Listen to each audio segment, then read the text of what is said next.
할렐루야. 아멘. 예수님으로 만족합시다. 아멘. 예수님을 믿고 안 믿고의 차이는 굉장한 차이가 있습니다.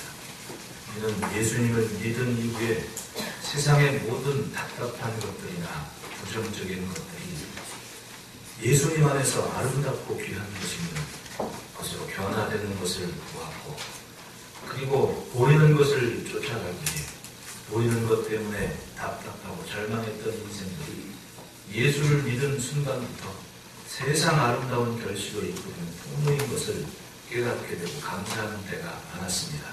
오늘도 여전히 예수님을 믿기에 예배하는 여러분들에게 하나님의 시원케 하심의 복이 있기를 축복합니다. 믿음은 소망을 품고 하루하루를 살게 하십니다.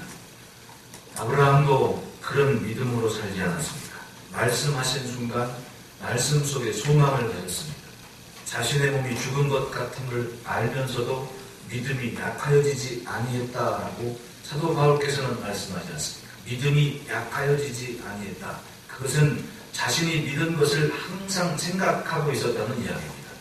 자기의 현실이 끝이구나라고 모든 사람들이 생물학적으로도 얘기했을 때, 스스로가 깨달았을 때 아브라함은 여전히 그렇지 않구나, 믿을 것을 믿어야지 하면서 소망을 가졌다고 하지 않습니까?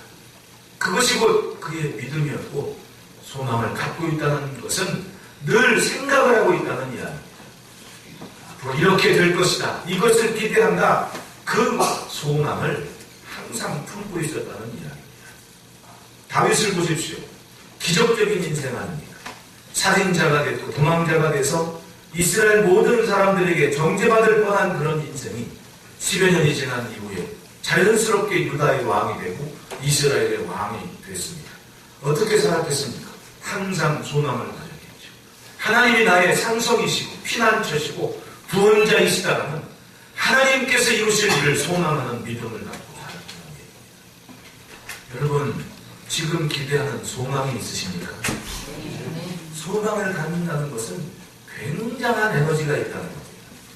여러분, 애들이 막 자고 일어나서 신나가지고 소리 지르고 혼자 막 노래도 부르고 그렇게 신나게 사는 이유가 뭡니까?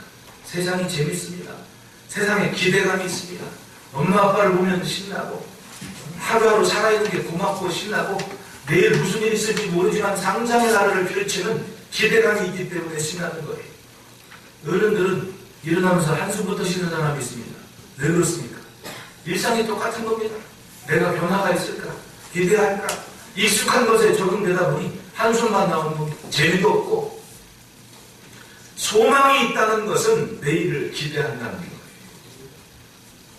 어린아이처럼 하나님과 천국을 기대하는 믿음이 여러분들에게 있습니까? 그 소망이 나를 살게 하는 거예요. 그 소망이 나로 하여금 하루하루 깊은 에너지를 갖고 살게 하는 거예요. 여기 되면 왜 시간이 빨리 간다 그럽니까? 더 이상 기대감도 없고 생각하지 않습니다. 익숙한 것을 쫓아가는 삶이 되어버린 겁니다. 왜? 늘 뻔한 것을 봐왔기 때문에.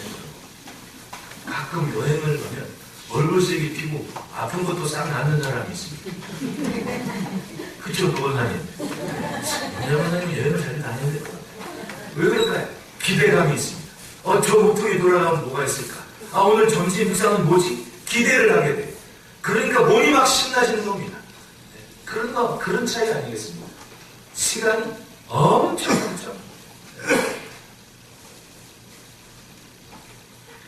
우리는 하나님께 붙잡히고 하나님의 말씀에 붙잡혀야 됩니다. 그러면 우리의 삶이 일상적인 삶이 아닙니다. 하루하루가 정말 귀하고 은혜로운 것들이 우리에게 닿을 수 있는 기회가 되는 겁니다. 본문에 38년 된 병자 38년을 누워 있었습니다. 스스로 일어설 수도 없었습니다. 그것이 이 병자가 가는 모습이었고, 베데스다 행각 5에 모인 모든 병자들의 공통점이었습니다. 내일을 기대할 수 없는 병자들. 그러나 그 병자 중 38년 된 병이 오래된 그 사람을 예수님은 아시고 그에게 다가가셔서 물으셨습니다. 내가 낫고자 하느냐? 내가 낫고자 하느냐? 38년 동안 그 모양이었으면 포기할 만도 합니다. 그것이 가족들에게나 자기들에게나 자기 자신에게나 속 편하게 살 수 있는 모습 아니겠습니까? 그런데 이 38년 된 병자는 베데스다 못을 떠나지 않았습니다. 오래됐지만 거기 계속 자리하고 있습니다. 그것이 무엇 때문이었겠습니까? 그는 그래도 소망을 갖고 있습니다. 내가 낫고자 하느냐라는 그런 질문에 7절 보십시오. 주여 물이 움직일 때 나를 못에 넣어주는 사람이 없어 내가 가는 동안에 다른 사람이 먼저 내려가나이다. 이 말은 쉽게 말하면 나 여전히 낫고 싶습니다. 나 여전히 저 물이 동할 때 뛰어들고 싶습니다. 38년 된 병이었지만 낫고 싶은 소망과 기대감이 아직 그 마음에는 있었다는 얘기입니다. 공과학자들의 연구에 따르면 성전의 제사 시에 제물로 드린 양을 잡을 때 흘린 피가 땅에 스며들어서 결국은 성 바깥에 있던 연못가에까지 이르렀을 때에 그 피가 흘러서 솟구쳐 오르고 될 때 거품과 함께 물이 뻘겋게 올라온다라는 연구 기록이 있습니다. 그것이 바로 물이 동하는 시간이었다는 얘기입니다. 그럼 그때 신기하게도 그 물 연못가로 뛰어드는 사람은 병이 낫는 기적 같은 은혜를 경험했다는 겁니다. 그래서 베데스다 못가라는 행각에 많은 병자들이 모여있게 되었고 물이 움직이기를 그런 일이 일어나기를 기다리고 있었다는 얘기입니다. 그것을 기다리는 한 병자에게 예수님은 말씀하고 물으시는 겁니다. 내가 낫고자 하느냐. 그런데 신기한 일이 있었습니다. 여전히 낫고 싶은 마음을 가지고 그 행각을 지켰던 누워있던 그 심령에게 물은 동하지 않았는데 예수님은 말씀하셨습니다. 8절에 일어나 내 자리를 들고 걸어가라. 9절에 그 사람이 곧 나아서 자리를 들고 걸어가니라. 예수님께서 일어나 내 자리를 들고 걸어가라는 말씀을 하셨을 때 자기 몸에 변화가 있는 것을 깨달았습니다. 그 사람이 곧 나아서라고 하지 않습니다. 스스로 나온 것을 인식하게 되고 스스로 움직일 수 있는 것, 스스로 뭔가 변화가 있다는 걸 깨닫게 된 순간 그는 그 자리를 들고 걸어갔다 얘기합니다. 예수님을 만나서 없을 것 같았던 인생이 시작됐고 자신의 소망이 이루어지게 된 겁니다. 이룰 수 있을지 없을지는 몰랐지만 여전히 기대하고 있던 그 소망이 결국은 이루어지고 있는 것을 깨달았습니다. 따라합시다. 넘어지지 않으면 강해진다. 38년을 포기하지 않고 기다리고 또 기다리면서 아마도 꿈에서라도 자신이 즐겁게 뛰어다니는 것을 상상했을 수도 있겠죠. 때로는 자신보다 훨씬 건강한 사람일지라도 기다림에 지쳐 세상을 떠난 사람도 있었을 겁니다. 그것을 그 행각 곁에서 그는 늘 지켜봤을 겁니다. 이렇게 봤는데 병 낫기를 기다렸던 사람들이 그 많은 사람들 중에 어느 날 갑자기 사람들이 거적 가지고 와서 덮어 씌우고 들고 나가는 것을 왜 못 봤겠습니까? 봤단 말이죠. 그런데도 믿음이 약하여지지 않았다. 소망하는 것을 꺾지 않았다. 늘 마음속엔 소망이 있었다. 비록 38년간 병에 잡혀 있었지만은 살아있으면 여전히 기회였고 기대하며 살았습니다. 견디는 만큼 그의 소원도 깊어졌을 겁니다. 결국은 그 기다림 속에 어느 날 자신이 기대했던 그 일을 이루고 말았다는 거예요. 할렐루야. 죽음의 수용자라는 책을 쓴 유대인 빅터 프랭클이 그런 말을 했습니다. 살아야 할 이유를 가진 사람이 어떤 어려움도 견뎌낼 수 있다. 나치의 대학살 기간 동안에 1100만이 학살을 당했습니다. 그 중에 절반이 유대인이었다. 책에서도 기록했지만 자기들이 살고 죽고가 독일군의 손가락질에 달렸다는 겁니다. 이렇게 하면 수용소로 가는 겁니다. 살아요. 이렇게 하면 가스실로 가는 겁니다. 죽는 겁니다. 이 손가락 하나에 자기의 살고 죽고가 결정되는 시간, 이 사람은 거기서 수용소 4개를 옮겨다니면서 살아내는 겁니다. 자기가 지켜본 곳이 있어서 뭐냐면 희망을 갖고 있는 사람은 어떻게든 살아내더라. 내일을 기대하는 사람은 어떻게든 살아내더라. 자기 자신도 그랬습니다. 내가 갖고 싶은 포기하지 않는 유일한 소망 한 가지는 가족을 만나는 것이다. 그리고 하루 한 컵 나오는 물을 가지고 세수를 한 겁니다. 그리고 마신 거예요. 죽는 사람은 오늘이 전부인 겁니다. 컵 하나와 마른 빵을, 컵 하나, 물 한 컵과 마른 빵 하나 주면 나오자마자 컵처럼 먹는 겁니다. 가난분이 차이가 있더라는 겁니다. 언제 나갈 수 있을지 모르지만 나갈 것을 기대하는 사람은 세수를 먼저 하는 겁니다. 고양이 세수라고 그러죠. 찍어가는 겁니다. 그래도 나갈 수 있을 거 아니냐, 언젠가는. 깨끗해야지. 그 사람은 사는 겁니다. 그런데 기대감 없이 오늘 살아야 되지 않겠느냐, 허겁지겁 빵 먹고 물 마신 사람은 얼마 안 돼 죽는 모습을 보고, 희망이 있는 것과 희망이 없는 것이 그렇게 차이가 있다는 겁니다. 그래서 살아야 할 이유를 가진 사람은 어떻게 하든 살아야 된다는 이야기. 우리도 그렇지 않습니까? 언젠가 한 춘천의 한 교회에서 이디오피아의 참전 용사들을 초청해가지고, 그 교회는 늘 그런 행사를 합니다. 우리 선교 목사님도 그런 일을 하지만 교회는 참 알게모르게 좋은 일을 참 많이 해요. 드러나지 않게. 빛과 소금이 맞아요. 세상을 그래도 살만하게 하지 않습니까? 근데 그 이디오피아 참전 용사에게 한 방송인이 우연히 만나가지고 얘기하는 겁니다. 그때 우리나라에 와서 전쟁에서 이렇게 싸워서 고맙다고 하니까 그 80이 넘으신 할아버지가 오히려 그 젊은이한테 그런 얘기하는 겁니다. 이렇게 잘 살아줘서 고맙다. 이렇게 잘 사는 세상을 만들어서 고맙다. 자기들이 싸운 의미가 있지 않냐. 우리나라는 자원도 없고 아무것도 없는 나라 아니었습니까? 최고의 빈국이었던 나라입니다. 그 시대를 살았던 어른들은 견뎌낸 겁니다. 자식들한테 흰 쌀밥을 먹이는 게 소원이었던 때가 있었다니까요. 지금 우리가 사는 것은 그 당시 어른들이 품었던 희망과 소망에 대한 결실을 지금 누리고 있는 겁니다. 그럼 다시 우리는 어떤 소망을 가져야 되겠습니까? 자라나는 미래 교회나 후손들을 위해 지금 나는 어떤 소망을 갖고 있습니까? 무엇을 해야 되고 무엇을 견뎌야 됩니까? 그저 하루하루 죽음이 되는 것처럼 살아가는 의미 없는 것보다는 뭔가 생산적이고 기대감이 과연 나한테 있습니까? 하루하루 먹고 사는 게 전부입니까? 주님은 묻습니다. 내가 낫고자 하느냐? 가만히 보니 사람들이 평가는 잘하고 판단도 잘하고 욕도 잘합니다. 떠나고 싶은 나라 어쩌고 저쩌고 이런 말은 잘해. 그렇다면 그 속에서 어떤 소망을 갖고 무엇을 기대하는 그런 소망을 갖고 있느냐는 것을 물어야 되겠죠. 사람들은 기자들이 떠든 얘기 흉내내는 건 잘합니다. 무슨 헬조선이니 어쩌니 저쩌니 그런 거 가져서 쓰기는 잘합니다. 그런데 그럼에도 불구하고 지금 우리의 믿음의 승리들이 품었던 소망은 과연 갖고 있느냐는 얘기입니다. 저는 한 10여 년 전에 한 경제학자가 미안하게 한 세미나에 그 학회에 참석했다가 경제학자가 얘기하는 것에 대한 굉장한 긍정적인 소망을 갖게 됐습니다. 제가 뭐 경제학자 만난 일은 거의 없지 않습니다.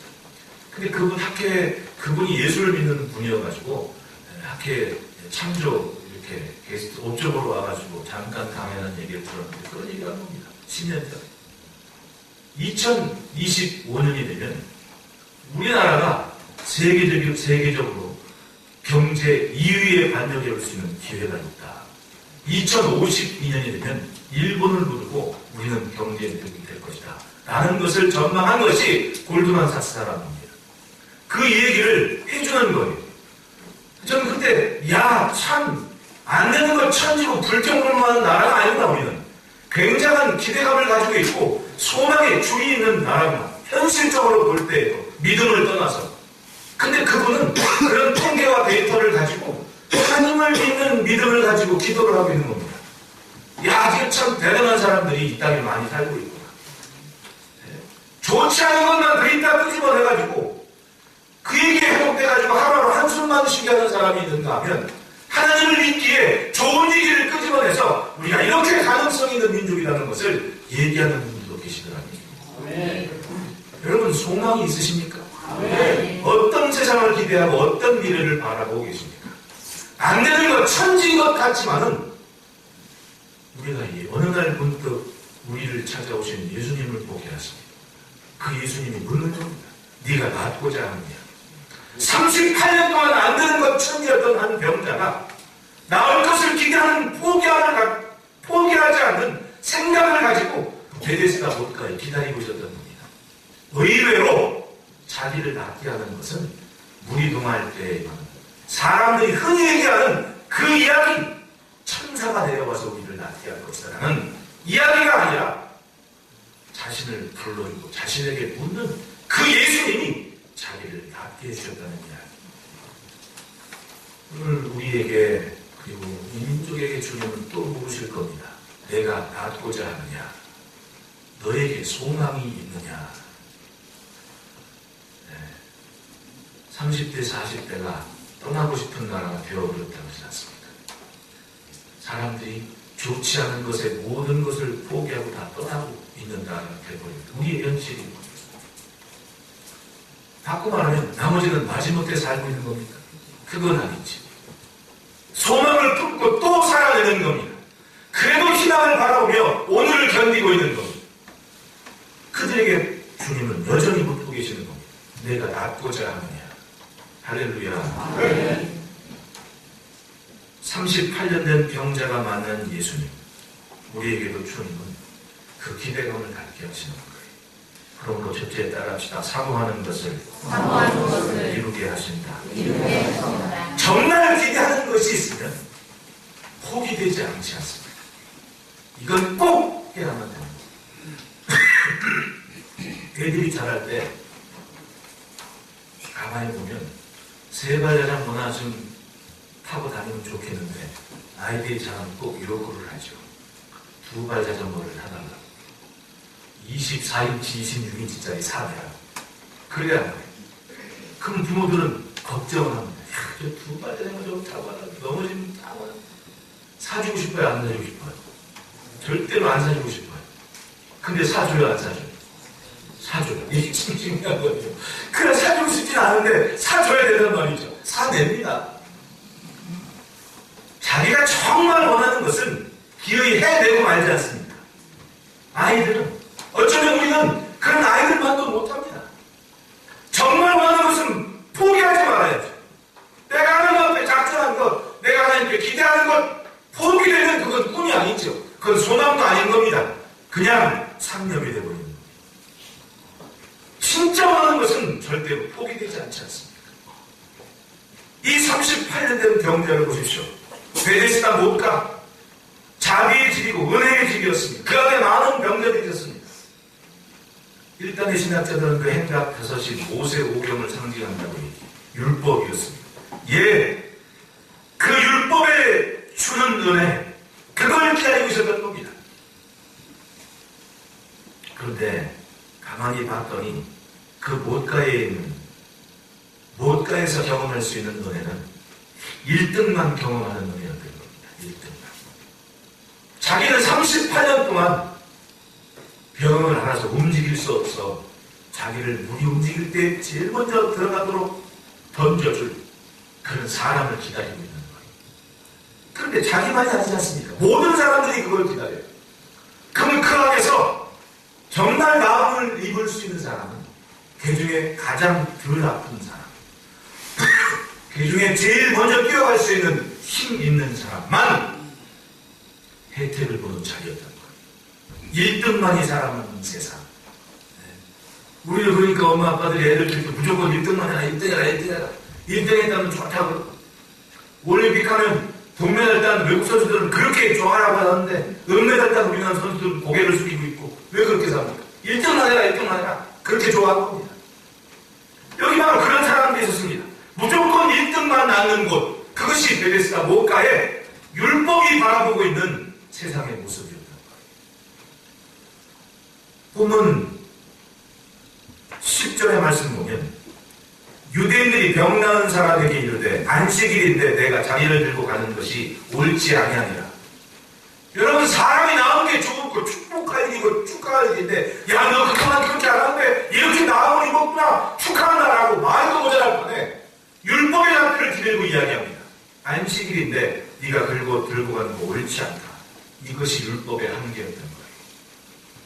이것이 율법 앞에 1등만 하는 유대인들의 한계였던 겁니다. 사람의 기쁨과 좋은 일을 축하해 주지 못하는, 정죄하고 판단하는 것은 빨랐습니다. 그런데 은혜는 몰랐다는 얘기입니다. 그것이 율법 아래 있는 율법의 제한적인 은혜. 38년을 누워 있었고 소외되고 버림받은 것 같은 인생의 새 생명을 찾은 것을 축하해 주지 못해요. 1등이 아니라 38년 동안 늘 꼴찌만 해서 은혜가 없었던 그런 인생이었습니다. 그런데 놀라운 것은 그럼에도 불구하고 이 병자는 포기하지 않았다는 거예요. 전 그게 더 놀라워요. 사람은 어제까지 없었고 오늘도 없을 건데 여전히 포기하지 않고 그 자리에 있었다는 것. 그게 놀라운 거예요. 바꿔 말하면 38년 동안 절대로 포기되지 않는 꿈을, 목표를, 소원을 이 사람은 갖고 있었던 거예요. 이렇게 저렇게 한두 해보다 안 돼서 꿈을 포기하고 가버리는 인생 많습니다. 그런데 이 사람 38년을 나갔어도 여전히 포기되지 않은 소원이 있을 거예요. 이게 진짜 소원이죠. 소원은요, 죽을 때까지 포기되지 않습니다. 그게 진짜 소원인 거예요. 이뤄도 되고 안 이뤄도 되는 것은 소원이 아닙니다. 꼭 이루고 싶은 것, 이뤄야만 되는 것. 30이 되든 40이 되든 60이 되든 천국 가기 전이든 이루고 싶은 것. 그게 소원이라는 거예요. 과연 그것이 있습니까? 하나님은 그 사모하는 것, 그 소원을 만족케 하십니다. 성전에 들어갈 수도 없고 사회적으로 떳떳하게 행동할 수 없는 인생이었습니다. 그럼에도 불구하고 주의 은혜를 기대하기에 결국 주님은 그 심령을 만나주신 거 아닙니까? 그래서 기적은 따라합시다. 자격이 아니라 은혜다. 그래서 기적인 거예요. 그래서 기적인 거예요. 저 사람 충분히 자격이 돼. 거기서 무슨 은혜를 찾겠습니까? 자격은 안 되는 건 모두가 다 아는데, 먼저 뛰어들지도 않았는데, 1등도 아닌데. 근데 주님은 말씀하십니다. 일어나 그 자리를 들고 걸어가라. 그래서 은혜였던 거예요. 자기 스스로가 나아오는 것을. 누군지는 몰랐는데, 나중에 하지 않습니까? 그분이 예수라는 것을. 누군지는 몰랐는데, 자기 몸이 나은 거예요. 그만큼 그 소원은 간절했던 거예요. 시편 107편 9절에 그가 사모하는 영혼에게 만족을 주시며 줄인 영혼에게 좋은 곳으로 채워주시리로다. 그가 누굽니까? 우리가 믿는 하나님 아버지, 우리가 기뻐하는 예수님. 그러므로 소원이 있거든 이룰 때까지 사모하시기를 축원합니다. 잠깐 있다가 사라지는 그런 꿈이 아니라 소원을 품으시기를 축원합니다. 둘째로 따라합시다. 사람 보지 말고 주님을 보자. 7절에 말씀합니다. 병자가 대답하되 주여 물이 움직일 때에 나를 못에 넣어주는 사람이 없어 내가 가는 동안에 다른 사람이 먼저 내려가다. 인간은 살아온 대로 생각하고 아는 대로 선택을 합니다. 안 그렇습니까? 살아온 경험만큼만 지식이 되는 겁니다. 내가 아는 것만큼만 움직이게 되는 거예요. 그것이 아니면 절대로 움직일 수 없습니다. 왜? 해본 적이 없으면 두려울 거예요. 저도 아이 키울 때 처음 백화점 가가지고 에스컬레이터 앞에 섰더니 내가 그 계단을 탈 수 있습니까? 못합니까? 쳐다만 보고 탈까 말까 그런 거 있죠, 어른들도.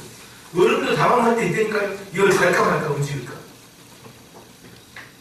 어떤 사람은 그거 절전하느라고 계단을 떠났는데 거기 옆에 작은 글씨로 써 있습니다. 큰 글씨로 좀 쓰면 잘 알 텐데 작은 글씨로 몰랐으면 움직입니다. 이거 못 본 거예요. 그러니까 안 움직이네. 그리고 계단으로 올라가는 거예요. 그리고 뒤돌아보니까 어떤 사람이 딱 올라가는 거예요. 왜 움직이지? 경험이 다른 겁니다. 아, 움직이지 않으면 저건 꺼진 거구나, 망가진구나. 자, 경험이 지식이 돼서 그냥 그대로 순응하며 사는 거예요. 사람을 만나는 것은 바로 그겁니다. 이제껏 이 병자의 경험은 자기가 상실적으로 생각해 나는 몸을 움직일 수 없으니 사람이 너를 건져줘야만 내가 난다. 나이를 들어가면 갈수록 새로운 것, 새 마음을 품기 주저하는 거예요. 새 것을 기대하기에 인색해지고 두려워지는 거예요. 그러니까 제한적인 사고가 하는 거예요. 가진 것만 보게 되고 경험한 것만 의지하게 되고 자기 경험과 지식을 넘어서는 것이 두려워지는 거예요. 결국 그래서 고립이 되고 사고 자체가 떨어지게 돼요. 예수님이 물었습니다. 내가 낫고자 하느냐? 이 병자는 낫고는 싶은데 넣어줄 사람이 없었습니다. 그 말은 물론 내가 그것을 원하고 있지만은 내게 그런 기회가 아직 오지를 않은 겁니다. 사람이 없는 세상. 여러분, 세상을 보십시오. 과연 사람이 있습니까? 찬송에도 그런 찬송이 있지 않습니까? 세상 모두 사람 없어 냉랭함을 나누며. 누구 하나 사랑을 갖고 관심을 갖는 사람이 없는 세상. 혼자 있는 것만 같은 세상이 되어버리고 말았습니다. 그런 상태라면 병이 낫겠습니까? 소원을 이루겠습니까? 소망, 그것을 갖는 것은 사치일 수 있겠죠. 이 병자의 뜻대로라면 주님의 응답은 이 사람들 넣어줄 사람을 보내야 되는 거였습니다. 당신의 제자들에게 야, 물 움직일 때 이 사람 먼저 넣어주자. 제자들을 붙여주면 이 병자가 원하는 기도의 응답이었을 겁니다. 그런데 예수님은 그렇게 응답하지 않으셨습니다. 은혜를 주셨습니다. 그 말은 뭐였습니까? 주님이 말씀하시는 거였어요. 주님이 명령하시는 거였습니다. 일어나는 자유를 들고 걸어가라는 그 말씀, 그 권세 있는 말씀이 그 심령에 닿는 것, 그것이 주님의 응답이었고 은혜였던 겁니다. 말씀하셨습니다. 사람이 아니라 주님의 말씀을 듣게 하신 창조의 주인 되신 주의 음성이 그 심령에 박힐 수 있는 은혜를 주신 거예요. 이 사람의 그 심령은 그 말씀이 믿어졌습니다. 자기 몸에 변화가 있는 것을 알았습니다. 말씀으로 천지를 창조하신 주님의 권능이 자기 몸에 닿는 것을 느낀 거예요. 그분이 예수님인 줄은 몰랐습니다. 하지만 분명히 그분의 말씀은 권세 있는 말씀이었고 자신이 체험할 수 있는 말씀이었던 겁니다. 세상이 들려주지 못했던 은혜의 통로가 바로 주의 음성이었고 주의 말씀이었던 겁니다. 일어나라는 그 말씀은 내가 내게 하라고 하니까 내가 할 수 없는 그 일을 하라는 권세 있는 명령이었던 겁니다. 신기하게도 자기 몸이 반응을 합니다. 깨끗하게 나왔고 일어나서 걸을 수 있는 생각을 갖게 돼가는 어떤 거예요? 주의 말씀에. 할렐루야. 따라합시다. 순종하면 보게 된다. 신기하게도 믿음은 살아보지 않으면 알지를 못하겠다. 믿음은 살아본 만큼 그 믿음의 의미를 알겠다. 모든 것이 그렇지 않습니까? 가보지 않으면 알 수 없는 것이 바로 믿음의 영역이고 세상인 거예요. 똑같습니다. 순종했더니 자기의 삶에, 자기의 육신에 변화를 깨닫게 되는 거예요. 38년 동안 움직이지 못했던 자신이 움직이는 것을 알게 된다. 그러므로 예수를 믿는 사람은 내 안에 있는 것만으로 사는 게 아니라 내 안에 아직은 없어도 내 안에 들어오기 원하시는 주님과 주의 음성을 믿어야지. 그래서 나를 만들어 가시는 겁니다. 그래서 나를 만들어 가시는 겁니다. 예수님 말씀합니다. 내 자리를 들으라. 다시는 누울 생각을 하지 말아야지. 다시는 그 자리에 있을 생각을 말아야지. 일어난 자의 보로는 생각을 하지 말아야지. 언젠가 벌써 꽤 오래됐죠. 2002년도였으니까. 그의 겨울에 팔레스틴 요셉이라는 친구 아버지가 무기로 나가는 푼 오셔가지고 휠체어에 앉아 계십니다. 근데 그 요셉이 세례를 받는다고, 세례받는다는 잔치하는 날이니까 자기 아버지, 삼촌, 식구들 다 불러놓아가지고 관광버스 차고 하나가 가득 차가지고 갈릴리 갈릴리 요단강 세례터에 가서 세례식을 하는 겁니다. 그리고 이렇게 지금 돌아가셨지만 선배 목사님이 갑자기 이 목사 우리 같이 기도하자고. 그 사람 분명히 주님이 이렇게 세우신다고 여기서.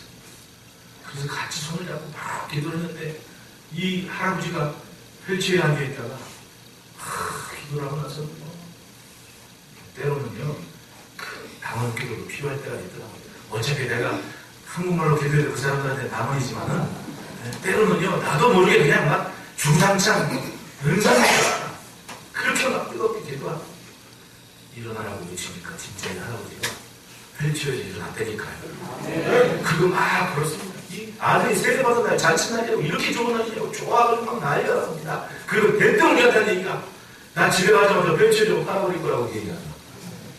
다시 아버지 거기 안 앉게. 맞습니다. 일어나는 곳에 뭘 다시 묻습니까? 주님은 그걸 말씀한 겁니다. 다시는 그 묶여있던 38년을 생각하지 말고 새롭게 살아가. 그것이 자리를 들게 하신 주님의 명령이었습니다.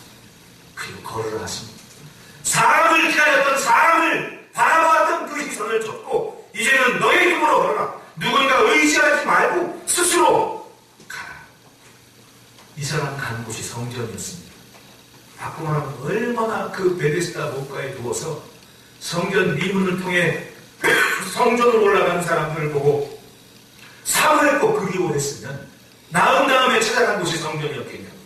거기서 다시 예수님 만나지 않습니까? 이 사람의 마음, 삶을 알 수 있는 대목 아니에요. 예, 그랬습니다. 일어나서 스스로 성전에 가고 싶은 그 마음.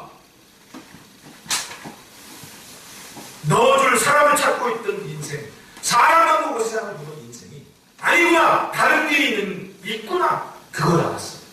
그것이 바로 자신이 만난 예수님이었다는 겁니다.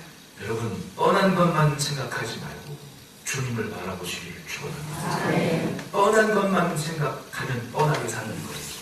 뭔가 새로운 것을 기대하고 만들어갔던 인생들은 결국은 생각의 차이가 있었습니다. 우리는 그것을 예수님을 믿는 믿음 안에 찾는 겁니다.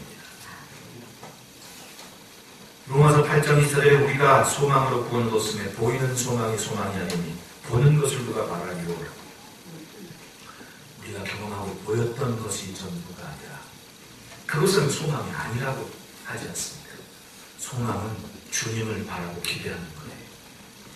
그래서 셋째로 따라합시다. 구별된 삶으로 부르셨다.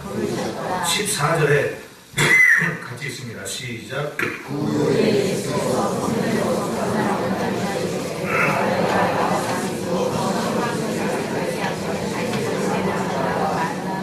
예수님 만나기 전에 38년은 생각과 마음의 소망은 있었지만 항상 결과는 없었습니다. 현실의 절박함을 했지만 그만큼의 은혜는 없었던 삶이었습니다. 하지만 예수님을 만나면 달라졌습니다. 세상이 주지 못했던 기적을 경험한 겁니다. 예, 하나님의 손길이 자기에게 닿았습니다.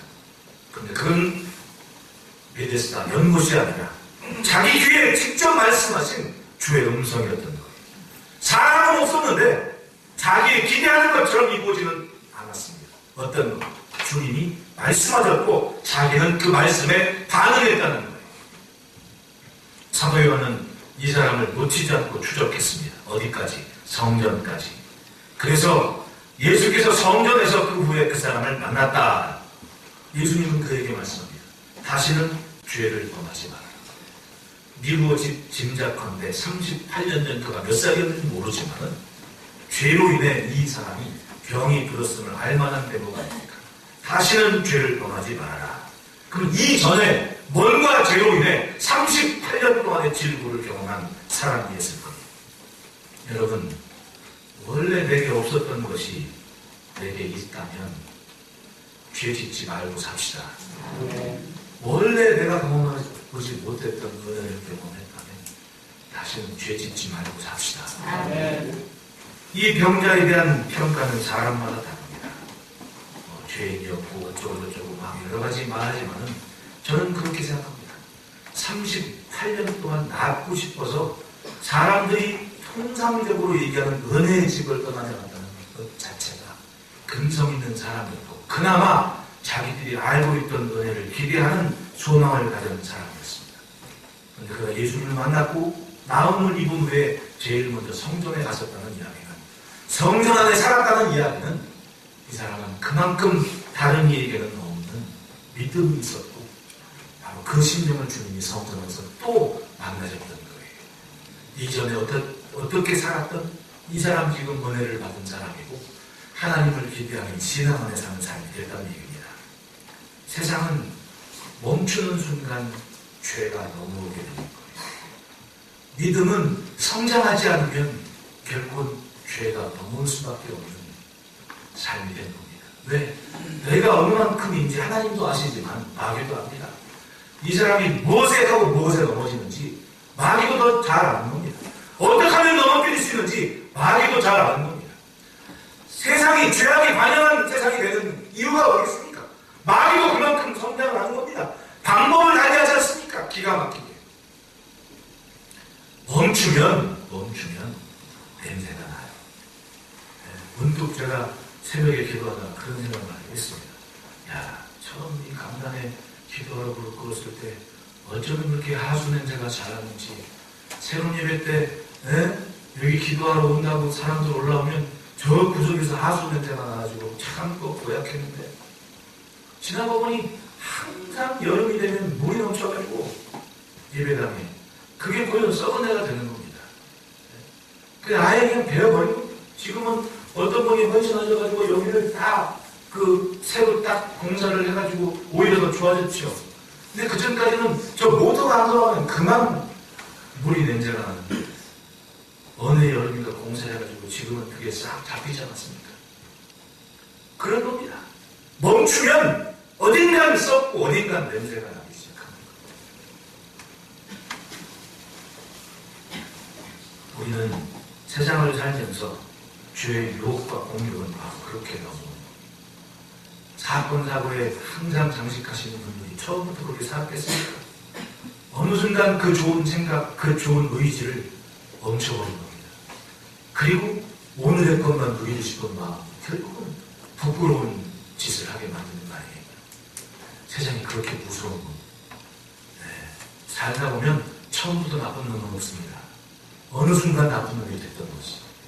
그걸 알겠더라니까. 마찬가지입니다. 신앙. 멈추는 순간 사고가 있는 거예요. 멈추는 순간. 일어났던 것을 보면 안 됩니다. 확실하게 걸어가야 됩니다. 그건 바로 구별된 삶이라는 거예요.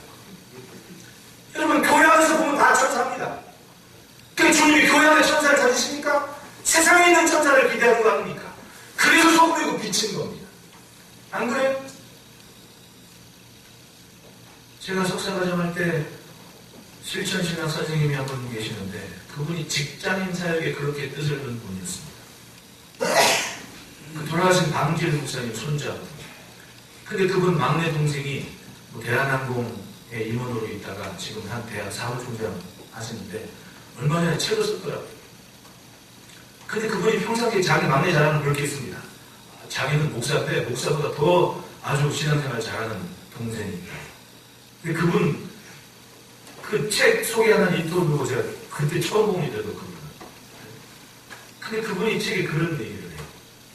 자기도 직장생활 해가지고 직장인들의 애환을 누구보다도 잘 압니다. 자기 직장생활 할 때도 이 술 문제 때문에 아주 골치 아팠고 고민이 됐다. 그런데 그럼에도 불구하고 자기는 그걸 지켜내려고 아주 애쓰고 힘쓰면서 했더니 어느 날 자기 선배 임원이 인정을 하는 거예요. 야, 아무개 너 기도하고 회식하자. 야, 아무개 너 예수님 너 교회 다니는데 기도하고 우리 회의하자. 이렇게 인정할 때가 와서 그게 참 감사했다는 간증을 하더라고요. 예, 교회 안에서는 다 천사입니다. 과연 저 밖에서 예수 믿는 것을 부러워하는 사람이 있느냐? 그게 이 시대의 교회의 숙제 아니겠습니까? 내가 예수 믿는 것 누군가는 부러워해야 하는 것, 그게 맞지 않습니까?